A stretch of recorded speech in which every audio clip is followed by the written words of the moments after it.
Երբ որ մենք ստրեսային իրավիճակներում փորձում ենք լուռ մնալ, ձեն չենք անում, չենք խոսում։ Մեր մեջ շատ տարբեր process-ներ են գնում, բայց մենք կարծես մեկուսանում ենք, որոշում ենք լուռ մնալ, չխոսել, չարձագանքել եւ կարծես մեր հոգեկանը, մեր նյարդային համակարգը դիմադրում է, ոչ մի քայլ չի գործադրում, որ մենք ինչ-որ առումով մասնակից լինենք իրադարձություններին, մեր դեմքը դառնում է անհույզ, անմասնակից, մեր ձայնը դառնում է շատ խուլ եւ մենք չենք խոսում, ձայն չենք հանում,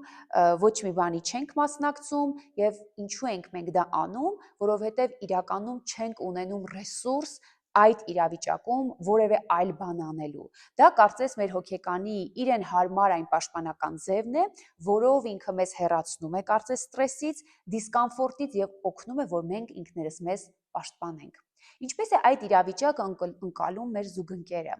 Մեր զուգընկերը մտածում է, որ պատ է կառուցված մեր մեջ, որ մենք սառն ենք, որ մենք մեր լռությամբ եւ անտարբերությամբ փորձում ենք իրեն պատժել, փորձում ենք իրեն հեռացնել մեզանից, փորձում ենք հարցը չլուծել, այլ ուղղակի այդ սառնությամբ, այդ ստեղծված պատով պատժել իրեն։